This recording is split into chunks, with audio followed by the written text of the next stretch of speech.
నిజంగా పెండ్లి కానోళ్ళ పరిస్థితి ఘోరం అంటే ఘోరం ఉంటుందిలా. ఈ చుట్టాలు గిట్టాలు ఉండే కాడు ఉండక వాళ్ళకు పెండ్లయ్యేదాకా గోస అంటే గోస ఉచ్చుకున్నట్టే చేస్తారు. ఎప్పుడు పెండ్లి చేసుకుంటావు, ఎన్నడూ దావతిస్తావు అనుకుంటా గుయ్య గుయ్య పెడుతుంటారు. అంటే మేము పెండ్లి చేసుకొని ఇళ్ళల్లో ఉంటున్నాం, వాళ్ళెందుకు ఉండద్దు, వాళ్ళకెందుకు రందులు లేకుండా ఉండాలని అనుకుంటారు. ఏం పాడో అంటే లగ్గం ముచ్చటనే తీస్తారు.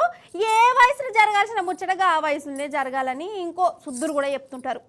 అన్నట్టు ఈ రామాయణం ఎందుకు చెప్తున్నా అంటే, అన్ని సినిమాలు ఒక లెక్క ఉండే అని ఎట్లంటారో అన్ని లగ్గాలు కూడా ఒక తీరులు ఉండాయి. చూడూరి ముచ్చటేందో. అగ చూడుర్రి, గిదే నేను చెప్పిన లగ్గం. అగో దండలు మార్చుకుంటుర్రు.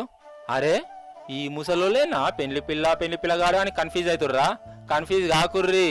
వీళ్ళే ఇంకో ట్విస్ట్ ఏందో చెప్పాలనా, పెళ్లి పిల్లగానికంటే పెళ్లి పిల్లనే ఇంకా పెద్ద. ఈ ముసలోళ్ళ పెళ్లేందిరా నాయనా అని పరిశాన్ అయ్యారు. ముచ్చటేందంటే వీళ్ళు ఆంధ్రోళ్ళు. తాత వయసు ఏమో 64 ఏండ్లు, ఈ పెద్దవ వయసు 68 అట. వీళ్ళు రాజమండ్రిలో ఉన్న ఒక వృద్ధాశ్రమంలో ఉంటారు. ఈ తాతకు ఒకసారి పానం మంచిగా లేకుండే, అంత సుస్తుగా ఉంటే ఈ పెద్దవ సేవలు చేసిందట. కథమిగా వీళ్ళ నడుమ దోస్తాను పుట్టింది. ఆ దోస్తాన్ ప్రేమ లెక్క మారింది. గా ప్రేమ గిట్ల పెళ్లి కూడా చేసేసింది.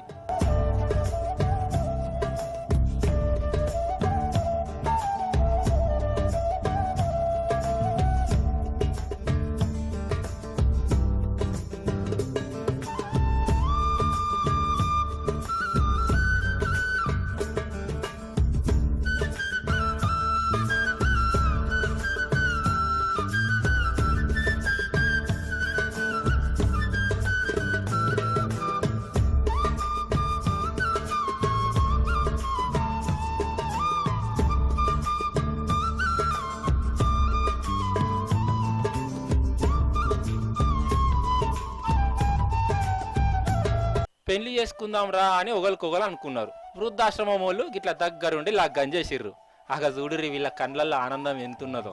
ఎన్నేళ్ళు బతుకుతారో తెలియదు, కానీ బతికినంత కాలం కలిసి ఉందామని ఒకరికొకరు ఒట్లేసుకున్నారు.